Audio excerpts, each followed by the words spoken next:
ये तस्वीरें देखिए जो मेरी बगल में आप देख रहे हैं। सड़कों पर कील लगाई जा रही है और ये भारत के हरियाणा की तस्वीर है जहां बीजेपी की सरकार है। दरअसल किसानों ने ऐलान किया है कि 13 को वो अपने एमएसपी की मांग को लेकर दिल्ली कूच करेंगे। बदले में सड़कों पर कील लगाई जा रही है। सोचिए, देश भर के किसान आना चाहते हैं दिल्ली, लेकिन सरकार नहीं आने दे रही है। तो क्या ये देश संविधान से नहीं चल रहा है? मेरा सवाल बस इतना है कि क्या इस देश में संवैधानिक तरीके से अपनी बात कहने का लोगों को हक नहीं है? और सोचिए, देश की राजधानी दिल्ली से या पूरे देश को हरियाणा और पंजाब से काट दिया गया है। सारी सड़कों पर बैरिकेड लगा दिया गया है, इस तरह से कील लगाए जा रहे हैं। एक दूसरा वीडियो देखिए, ये रात में हरियाणा के गांव का वीडियो है। पुलिस जाके कह रही है कि अगर तुम प्रदर्शन में गए तो तुम्हारा ट्रैक्टर जब्त कर लेंगे, खेत जब्त कर लेंगे।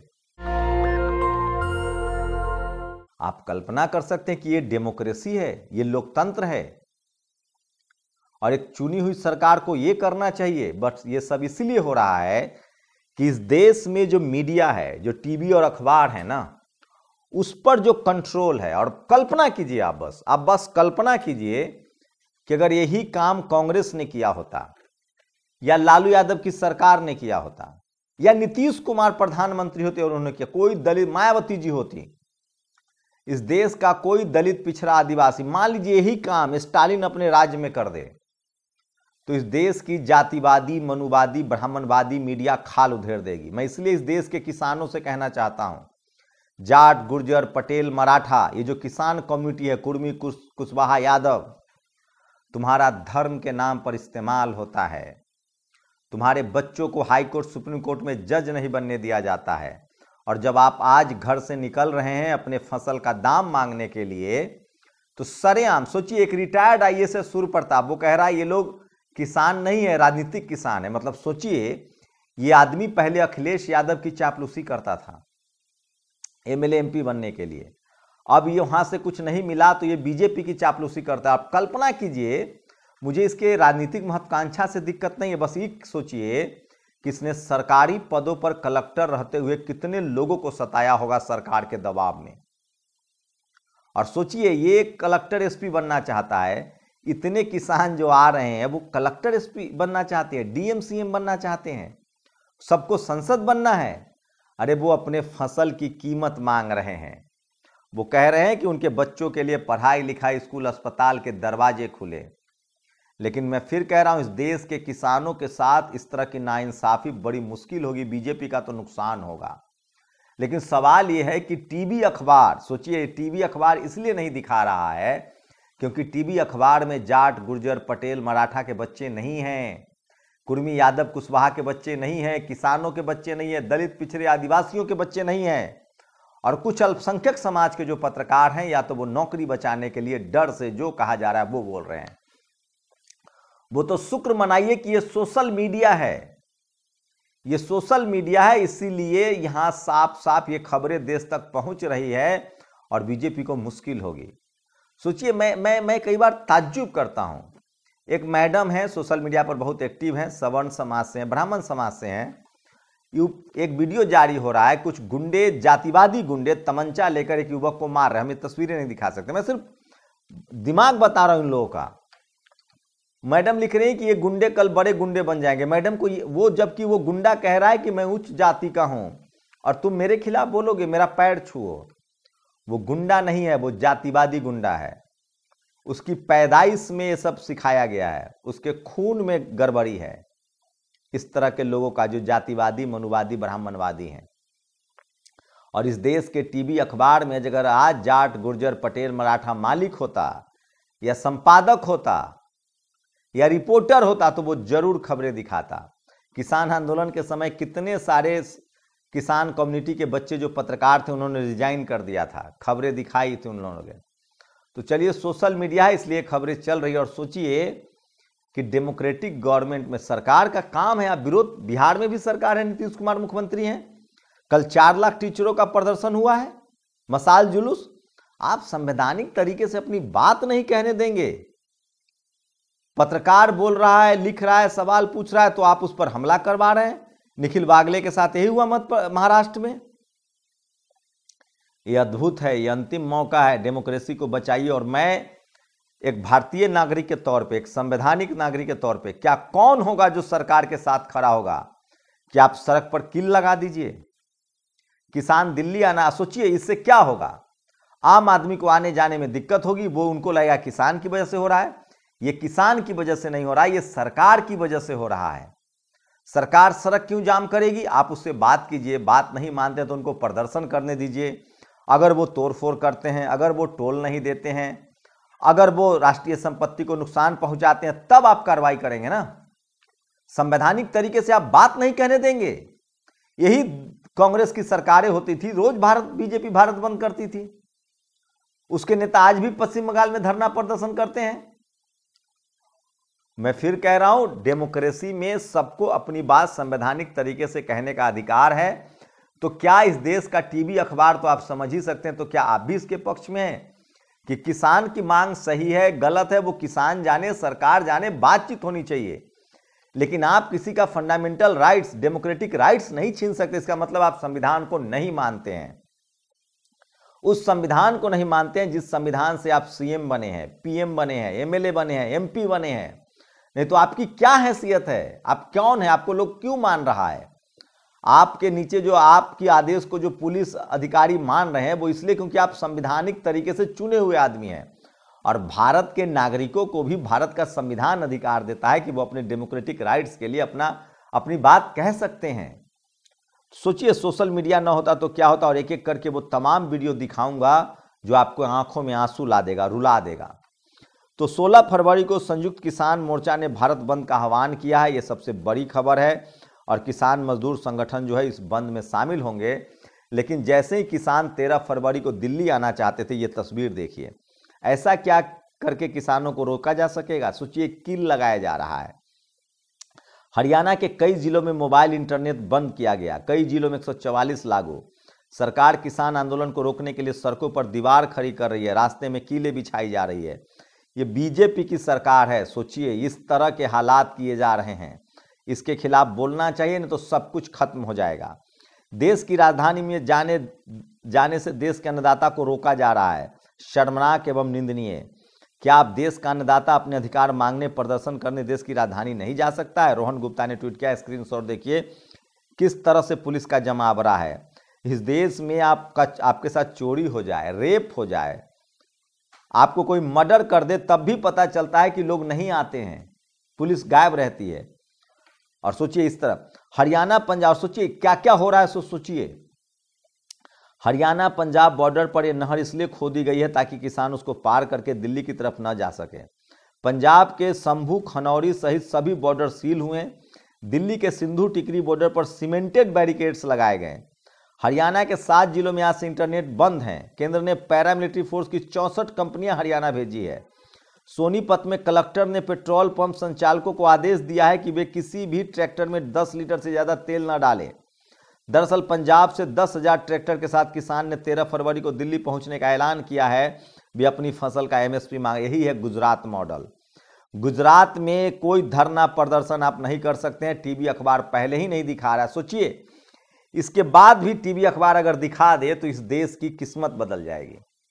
सोशल मीडिया की वजह से हम लोग आप तक ये खबर पहुंचा रहे हैं। और हरियाणा के गांव-गांव में जाकर ये पुलिस की जिप्सी देखिए, मनदीप पुनिया, मैं वो सारे ट्वीट्स बता रहा हूं जो लोग सोशल मीडिया पर लिख रहे हैं। हरियाणा के गांव-गांव जाकर पुलिस किसानों को आंदोलन में शामिल न होने की धमकी देते हुए इस भाषा का इस्तेमाल करे। कहा जा रहा है तुम्हारा ट्रैक्टर जब्त कर लेंगे, तुम्हारा खेत जब्त कर लेंगे। आप सोचिए, इस तरह की धमकियां दी जा रही है। प्रियंका गांधी ने ट्वीट किया है, किसानों के रास्ते में कील कांटे बिछाना अमृत काल है या अन्याय काल। इसी असंवेदनशील एवं किसान विरोधी रवैये ने 750 किसानों की जान ली थी। किसानों के खिलाफ काम करना, फिर उनको आवाज भी न उठाने देना, कैसी सरकार का लक्षण है? सोचिए, रामलीला मैदान में अरविंद केजरीवाल धरना दे रहे थे, सब सारा मीडिया उसको अपना आंदोलन बता रहा था। अन्ना हजारे, रामदेव बाबा पर लाठी चार्ज हुआ था, उस समय हम लोगों ने कांग्रेस की जमकर आलोचना की थी। डेमोक्रेटिक कंट्री में आप आंदोलन नहीं करने देंगे, अपनी बात नहीं कहने देंगे। किसानों से वादा पूरा नहीं किया, एमएसपी का कानून न बनाया, किसानों की आय दुगनी हुई, फिर भी किसान देश की सरकार के पास नहीं आएंगे तो कहां जाएंगे। सोचिए, इस तरह से देखिए किस तरह से सड़कों पर कील लगाया जा रहा है। लोग सही कह रहे हैं, ये कील बॉर्डर पर लगाते, पाकिस्तान के आतंकी न घुस पाते, चीन के बॉर्डर पर लगाते, अपने ही देश के नागरिकों को दिल्ली नहीं आने दे रहे हो क्योंकि वो सरकार से कुछ मांग कर रहे हैं, जिसने इस देश को बनाते हैं, जो इस देश को खाना खिलाते हैं। किसान आंदोलन के लिए जो भी किसान जाएगा उसके वाहन सीज कर दिए जाएंगे, कानूनी कार्रवाई होगी, पासपोर्ट रद्द कर दिया जाएगा। धन्यवाद। आप कल्पना कर सकते हैं इस तरह की धमकियां दी जा रही। सुप्रिया श्रीनेत ने ट्वीट किया है, लेकिन ये मनुवादी जातिवादी पत्रकार, ये लोग सिर्फ और सिर्फ आपको धर्म की अफीम चटा रहे हैं, आपको कर्मकांड में धकेल रहे हैं। इनको स्कूल, अस्पताल, किसान, अरे इस देश की सेना से मतलब नहीं है इनको।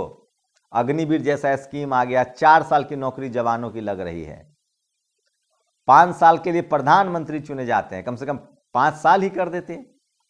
इस देश की बर्बादी के लिए कोई जिम्मेदार है तो इस देश का जातिवादी मनुवादी मीडिया और टीवी अखबार। किसान नेता चौधरी चरण सिंह को भारत रत्न देने वाली सरकार किसानों को आंदोलन में जाने से पहले खुलेआम धमकी दे रही है। जिले इलाही का फरमान आया है, किसान आंदोलन में शामिल हुए तो बर्बाद कर दिया जाएगा। लोकतंत्र की हिफाजत करने वालों ने बाकायदा दिल जीत लिया। आप सोचिए, चौधरी चरण सिंह कहते थे कि किसानों की एक नजर संसद पर और एक नजर खेत पर होनी चाहिए। अगर मुझे मीडिया वाला कहे कि मैं अच्छा हूं तो समझना मैं किसानों से कट गया हूं, और अगर मीडिया मुझे गाली दे तो समझना कि मैं तुम्हारे साथ बना हुआ हूं। उस चौधरी चरण सिंह को सोचिए, सरकार सिर्फ और सिर्फ, मैं बिल्कुल किसी कीमत पर इस तरह के अनडेमोक्रेटिक फैसले के खिलाफ हूं। अभिमन्यु कुहार किसान नेता हैं, सरकार अपनी तैयारी कर रही, हमने अपनी तैयारी कर दी है। पंजाब के कोने कोने से जत्थे रवाना हो रहे हैं, हरियाणा में गांव गांव में पंचायत हो चुकी है। 13 फरवरी को किसान पंजाब हरियाणा बॉर्डर को पार करके दिल्ली कूच करेगा। ये इस तरह की तस्वीरें हैं, और आप क्या जस्टिफाई करते। और सोचिए, टीवी अखबार में कहीं कोई खबर नहीं है। ये सबसे बड़ी खबर बता रहा हूं, सबसे भयानक खबर बता रहा हूं कि ये सारी खबरें टीवी अखबार से गायब हैं। इस देश को क्या बनाया जा रहा है आप कल्पना कर सकते हैं। इस देश को डेमोक्रेटिक राइट्स छीने जा रहे हैं। यही गुजरात मॉडल है। आप धरना नहीं कर सकते हैं, प्रदर्शन नहीं कर सकते हैं, आप सरकार से सवाल नहीं पूछ सकते हैं। टीवी अखबार ने पहले ही सरेंडर कर दिया। और सोचिए, अगर यही काम किसी दलित पिछड़े आदिवासी मुख्यमंत्री या सीएम पीएम ने किया होता तो ये मीडिया खाल खींच ली थी। इसलिए मैं कह रहा हूं, इस देश की बर्बादी का अगर सबसे बड़ा कोई कारण है, इस देश की बर्बादी की कोई असली वजह है, तो इस देश का मनुवादी मीडिया है। और आप इस बात को अभी भी नहीं समझेंगे तो ये आपकी नासमझी है, ये आपकी गलती है। इस देश को क्या गुलाम बना लिया गया है, बंधक बना लिया गया है। मैं किसान परिवार में पैदा हुआ शख्स हूं, हम लोगों ने खेत जोत कर अपनी पढ़ाई लिखाई की है। मैं किसानों के साथ रहूंगा। उनकी मांग सही है, गलत है, माने न माने सरकार का काम है, लेकिन आप संवैधानिक तरीके से उनकी बात कहने से नहीं रोक सकते हैं। आप सड़कों पर कील नहीं लगा सकते हैं। कल आपको मैं पसंद नहीं आया, आप मुझे नहीं निकलने देंगे, लेकिन इसके लिए कहीं ना कहीं हम किसान कम्युनिटी के लोग जिम्मेदार हैं, जो हिंदू मुस्लिम में फंसे हुए हैं। हम किसान कम्युनिटी के लोग जिम्मेदार हैं जो जातिवाद में फंसे हुए हैं, और जिनको हमसे नीचे की जाति बता दिया गया उन पर हम अत्याचार कर रहे हैं।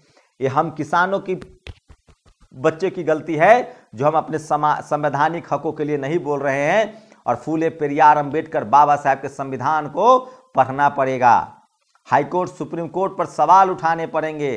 सोचिए, अगर यही कोई दूसरी सरकारें होती दलित पिछड़े आदिवासी किसानों की, तो हाईकोर्ट सुप्रीम कोर्ट संज्ञान लेता और पूछता सरकार से कि आप कील कैसे लगा रहे हैं। लेकिन जब चपरासी से लेकर चीफ जस्टिस तक एक ही जाति के लोग, एक ही विचारधारा के लोग बैठ जाएंगे, और जब संविधान नहीं लागू होगा तो आपके साथ भी यही होगा। गांठ बांध लीजिए। इस देश में जातिवाद की मार सबसे पहले शेड्यूल कास्ट पर पड़ती है, आदिवासियों पर पड़ती है, उसके बाद इस देश में पिछड़ों पर पड़ती है, उसके बाद किसानों पर पड़ती है, और इस देश में अब तो मुसलमानों को भी मारा जा रहा है। आप कल्पना कर सकते हैं, आप कील लगा देंगे। ये कहां लिखा हुआ है, किस संविधान में लिखा हुआ है? सड़क पर मैं दिल्ली जा रहा हूं अपनी बात कहने के लिए संवैधानिक तरीके से, आप टोल टैक्स लेंगे, रोड टैक्स लेंगे, आप गाड़ी चेक कीजिए इंश्योरेंस है कि नहीं, पेपर है कि नहीं, सारे कागज मुकम्मल है कि नहीं, आप कील लगा देंगे क्योंकि आपकी सरकार को खतरा है। और सरकार किसके लिए चला रहे हैं आप? जनता के लिए।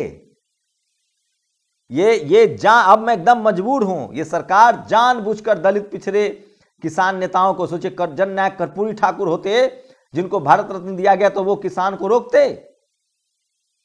चौधरी चरण सिंह होते तो रोकते। और इस देश के तमाम दलित पिछड़े आदिवासी नेताओं को बोलना चाहिए। और बिहार में ये होता हुआ दिख रहा है। बिहार में पहली बार दलित पिछड़े आदिवासी किसान नेता एकजुट हो रहे हैं और वो संवैधानिक सरकार को चुनने जा रहे हैं। उस पर अगले वीडियो में बात करूंगा, आप लोग बताइए। और मैं फिर कह रहा हूं, इस देश की बर्बादी के लिए, इस देश की संवैधानिक हत्या के लिए, संविधान खत्म करने के लिए ये सरकार जिम्मेदार नहीं है। इस देश का टीवी और अखबार जिम्मेदार है। इस देश का वो तबका जिम्मेदार है जो कल तक अपने आप को पढ़ा लिखा और डेमोक्रेटिक कहता था, और जैसी अब उसकी अपनी सरकार आ गई है, उसने संविधान पर भी आंच आने पर उसे कोई फर्क नहीं पड़ता। इसलिए इस देश की 85% आबादी, अगर आप दलित पिछड़े आदिवासी और किसान हैं, अल्पसंख्यक समाज से हैं, तो संविधान बचाइए। ये संविधान तभी आपको बचाएगा। जब तक संविधान है तभी तक मैं बोल पा रहा हूं। कल बोल पाऊंगा कि नहीं पाऊंगा, अगर नहीं संविधान रहा तो नहीं बोल पाऊंगा। संविधान रहा और संविधान में हमारे लोग नहीं रहे, हाई कोर्ट सुप्रीम कोर्ट में चपरासी से लेकर चीफ जस्टिस तक नहीं रहे लोग, तो भी नहीं बोल पाऊंगा। इसलिए बाबा साहब को पता था कि हमारी लड़ाई जातिवादी मनुवादियों से है, और उन्होंने इसीलिए इस तरह के संवैधानिक प्रावधान किए थे कि सबकी आज़ादी, चाहे वो धर्म की आज़ादी हो, चाहे बोलने की आज़ादी हो, डेमोक्रेटिक तरीके से, संवैधानिक तरीके से, लोकतांत्रिक तरीके से, कॉन्स्टिट्यूशनल तरीके से। आप बताइए, वो किसान किसी का, वो अपनी साइड में आ रहे हैं, रोड टैक्स दे रहे हैं, टोल टैक्स दे रहे हैं, वो अपना तेल भरवा रहे हैं, आप कैसे नहीं आने दीजिएगा? और बात करने का ये तरीका है कि आप कील लगा दीजिए। आप गांव गांव में अनाउंसमेंट कीजिए कि कल धरना में नहीं जाओगे, कल आप कहेंगे कि आप वोट मत डालो, हम ही को वोट दो, नहीं तो कील लगा देंगे। ये बिल्कुल लोकतंत्र नहीं है, ये बिल्कुल लोकतंत्र की हत्या है, और इसके लिए और कोई जिम्मेदार नहीं है। इस देश का टीवी और अखबार और पत्रकार जिम्मेदार है, जातिवादी मनुवादी पत्रकार। और एक पत्रकार के नाते मैं इस देश के किसानों के संवैधानिक अधिकार के साथ हूं, और इस देश के तमाम पढ़े लिखे दलित पिछड़े आदिवासी किसान अल्पसंख्यकों को इसके खिलाफ बोलना चाहिए। और कुछ मत कीजिए, आप सोशल मीडिया पर इसके पक्ष में लिखिए, पढ़िए, बोलिए, ये बिल्कुल असंवैधानिक है। अगर ये संविधान न होता, चुनाव न होता, तो आज नरेंद्र मोदी प्रधानमंत्री न होते, एमएल खट्टर मुख्यमंत्री न होते, बीजेपी की सरकार न होती। ये संविधान है, तभी आप हैं। संविधान को बचाइए। मैं फिर कह रहा हूं, कम से कम इस देश के दलित पिछड़े आदिवासी किसान अल्पसंख्यक, आज आपने संविधान को नहीं बचाया तो कल आप भी नहीं बचेंगे। और ये शुरुआत है कि आपके रास्ते में कील ठोकी जा रही है। आप लोग अपनी प्रतिक्रिया जरूर दीजिए और घर घर इस वीडियो को पहुंचाइए। शुक्रिया।